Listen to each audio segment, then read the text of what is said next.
एक गुप्त नवरात्रा यही मार्च के महीने में आता है। श्रृंगी ऋषि ने इस गुप्त नवरात्रे का बड़ा वर्णन किया। श्रृंगी बाबा ने इस गुप्त नवरात्रे के बारे में बहुत कुछ बताया, बहुत।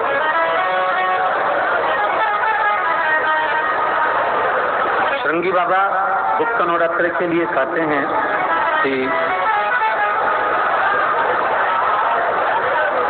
अगर इस गुप्त नवरात्रे के अंतर्गत 9 लाल फूल,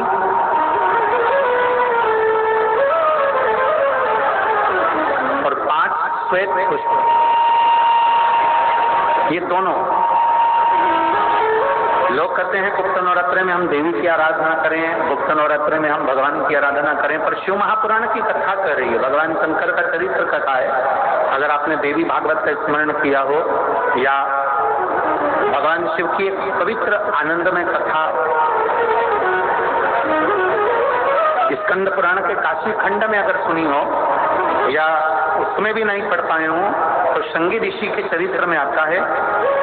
श्रृंगी बाबा ने वर्णन किया है कि किसी भी स्थान पर, किसी भी स्थान पर यदि हमारे घर में 2 शिवलिंग है नहीं है तो किसी अपने घर के गमले में, बगीचे में 2 पार्थिव लिंग का निर्माण करें, 2 पार्थिव लिंग, उसमें एक शिव जी का स्मरण करें और एक में माता पार्वती जी का स्मरण।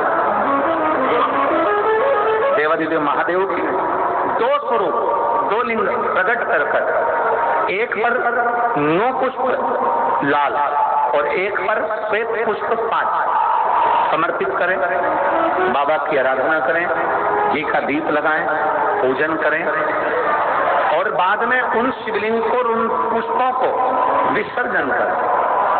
किसी भी नदी में, तालाब में, बावड़ी में, अगर वहां नहीं विसर्जन कर सकते हैं तो किसी वृक्ष के नीचे उनका विसर्जन कर। पर ये नवरात्रे, ये जो गुप्त नवरात्रे हैं, इस माघ महीने में जो गुप्त नवरात्रे आती है इसी के अंतर्गत इसका पूजन है। एक बार हमने पहले वर्णन किया था जिसके यहाँ संतान नहीं होती उसके लिए भी पहले माघ महीने में जो गुप्त नवरात्रे आते हैं उसका स्मरण कराया था। कैलाशी अविनाशी है, शिव तत्व का है। आप जिस भाव आप भगवान को रिझाते हो, भगवान उस भाव से अपने भक्तों के करीब पहुंचता है। भक्तों, यमुना जी ने पार्थिव शिवलिंग का निर्माण किया। केवल चाहे गुप्त नवरात्रे हो चाहे सर्व नवरात्रे हो, केवल देवी की आराधना कर रहे हैं और सोचें कि हम माता जी की आराधना कर रहे हैं और माता जी हम पर प्रसन्न हो। शिव महापुराण की कथा कहती है कोई सी भी नवरात्रे में अगर आप शंकर भगवान की आराधना के साथ देवी की आराधना करेंगे तो शिव महापुराण की कथा कहती है महादेव, शिव और शक्ति दोनों ही कृपा जरूर करते हैं। ये निश्चित है।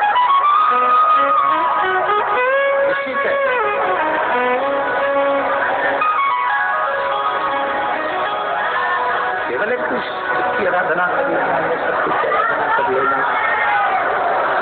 हम शिव और शक्ति की दोनों की आराधना, हम शिव और शक्ति की दोनों की आराधना, दोनों की आराधना।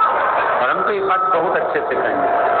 शिव महापुराण की विद्येश्वर संहिता में लिखा है जो एक बार मुख से श्री शिवाय नमस्तुभ्यम बोलता है उसके मुख का दर्शन करने पर मात्र 1000 अश्वमेध यज्ञ का पुण्य फल प्राप्त हो जाता है। केवल श्री शिवाय नमस्तुभ्यम बोलने वाले के मुख का दर्शन मात्र कर लेने से ये फल की प्राप्ति दिन भी मौका लगता है। नवरात्रे पड़े, चाहे गुप्त नवरात्रे हो चाहे संपूर्ण विश्व को ज्ञात चैत्री और कुंवार के नवरात्रे हों, पर हर नवरात्रे में आप एक विशेष ध्यान रखें, प्रत्येक नवरात्रे में, कि हमें शंकर भगवान के शिवलिंग की पूजन करनी है।